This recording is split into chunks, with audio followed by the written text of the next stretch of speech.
24, and I'm from Karachi, Pakistan. So my diagnosis of cystic fibrosis came at the age of 18 when back in 2016, that was 6 years ago. And at that point in time, I did not know, and neither did my family know that what is cystic fibrosis or what happens in cystic fibrosis. We were extremely unaware. The only thing we thought it could be was a severe chest infection or pneumonia.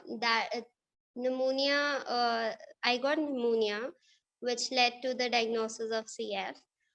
But before that, we thought it must only be severe chest infection, which caused hospitalization.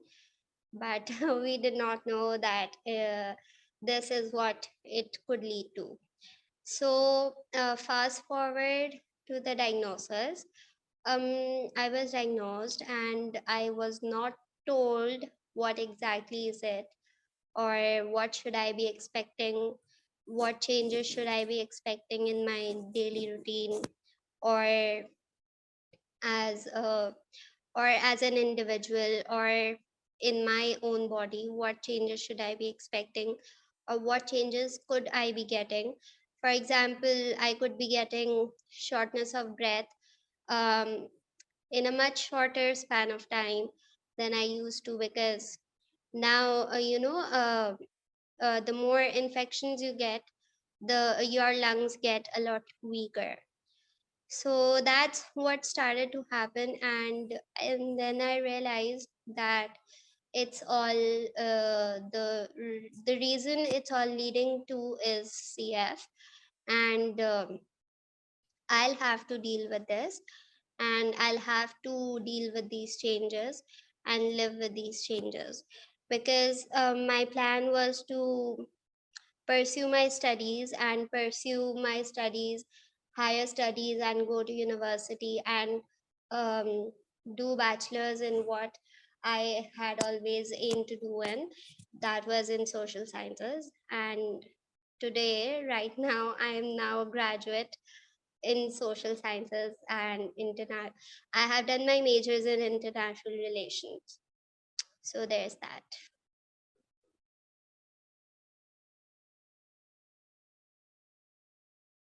The plan is to look for jobs and pursue my career in international relations. If not that, then as a social scientist to help people around, and especially now that I have cystic fibrosis, I can advocate more easily for the people who are patients of it, or who are family members of the patients of CF. I can advocate for them, because as a social scientist, you know what are the ideas and how you could deal with people, how you could spread awareness.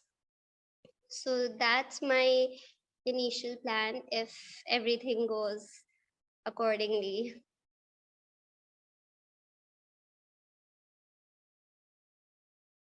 So right now, I do plan on staying in Pakistan. I don't have any plans on going abroad or anything, because uh, everything's fine over here according to, and everything's available over here except for the for the medicines of CF, which are not easily available over here, especially Trikafta. We do not have it over here. Except for that, everything else we do have here. But if given an opportunity, or if given a chance to move abroad, or to go for my treatment or anything, then yes, I might consider that decision.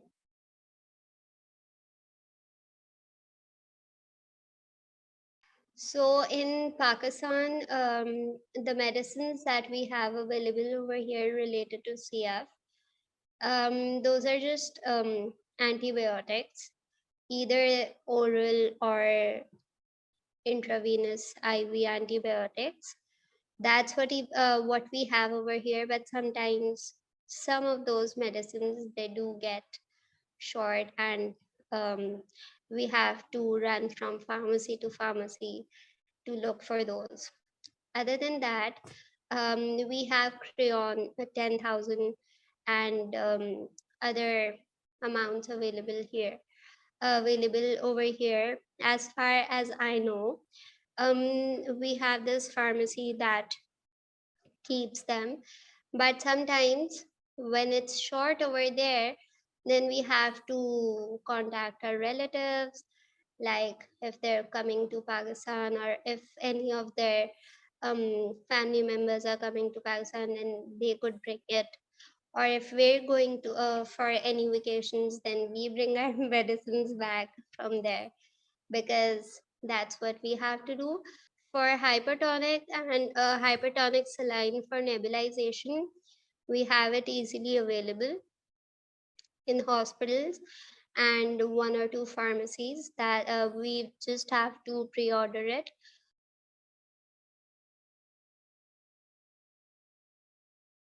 Testing facilities we do not have over here.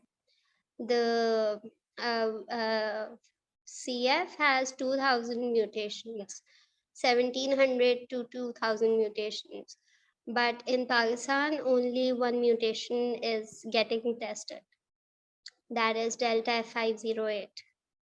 And if a patient who has CF but has a negative Delta F508 mutation, then they are considered as non-CF patients, and then they're considered as other patients for either asthma or tuberculosis or anything. The doctors refuse to believe that CF could be the issue. However, there's this hospital in Karachi. They send samples to US for other mutation testing, and the samples go to US once in a week. So, but however, not everyone can afford that um, feasibility, and because in Pakistan, there's a large number of lower class people, and even then they get marginalized. So that's an issue.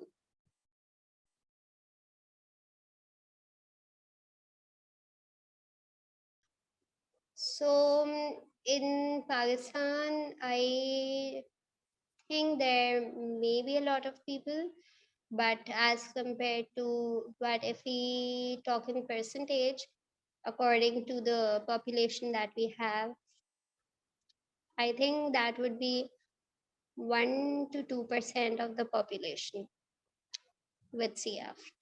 But I personally know three, four, five, six people. I personally know and talk to them, and we're friends, so we discuss our issues and everything.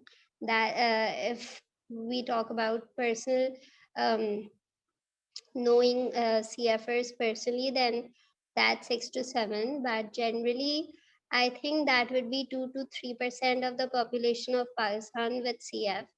Because 2 to 3%, I'm saying because a lot of them are undiagnosed as well. So, otherwise, diagnosed CFers could be 1 to 2%.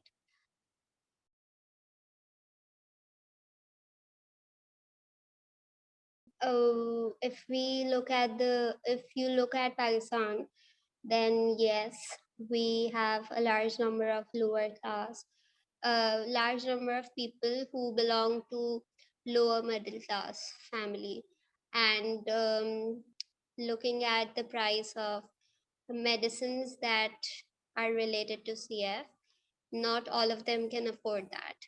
And considering that a CFR needs a course of antibiotic every 6 months maximum every 6 months, minimum every 3 months, and then the price of it, then I don't think they could be able to afford it. But there's this sorry, but then there's this group that we have, a lot of people from all over Pakistan. They're there in the group, and whenever anyone needs any medicine or anything, for example, a nebulizer machine, which they do not have, then other people are ready to help. Other CFR parents or other CFers or anyone from their family, they're ready to help them. And similarly, we that group also has 2 to 3 doctors, 3 to 4 doctors that are there, and that guide those parents, those patients, um, for whatever difficulties they're having. So the last podcast that you had with Dr. Ali Akbar, he also belongs to that group.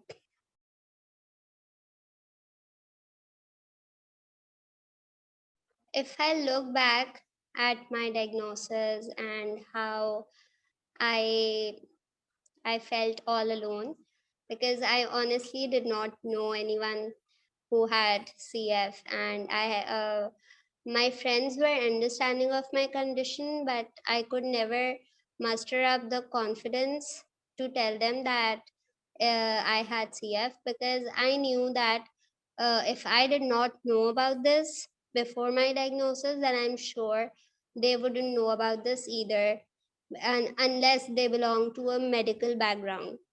That's the only way you know about this condition. But I did not know, I did not imagine that one day I would start blogging, and then I would come across CF Foundation, and then I would come across CF Trust, and then I would come across CFRI, and I did not imagine that I'd be here in a podcast with you.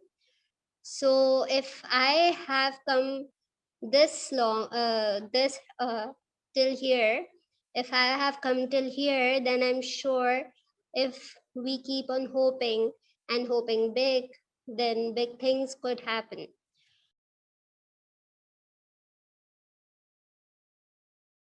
If I say like if I say that I am hoping that Trikafta would be here in Pakistan, if not now, then maybe in the next 5 to 10 years, because there'd be more awareness for CF, then probably yes.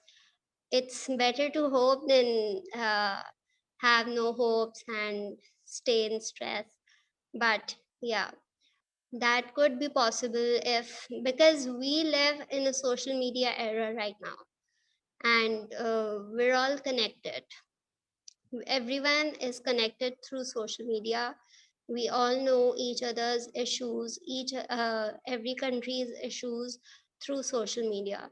So if CF in Pakistan has made it through this way, this much, then probably in the next 5 to 10 years, we might have better testing facilities, we might have better medications, and there might be less wrong diagnosis, and people might be diagnosed at the uh, at the right time.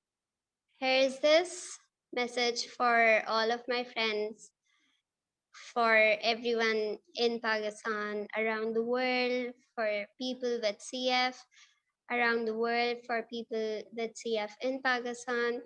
We have come a long way, I believe. And we're not here to give up. So let's just not do that. Let's just not lose hope. Let's be brave. Let's continue to support each other. Let's be empathetic and understand each other's feelings, their issues, and yes, that's the way to go, and we'll go a long way, hopefully.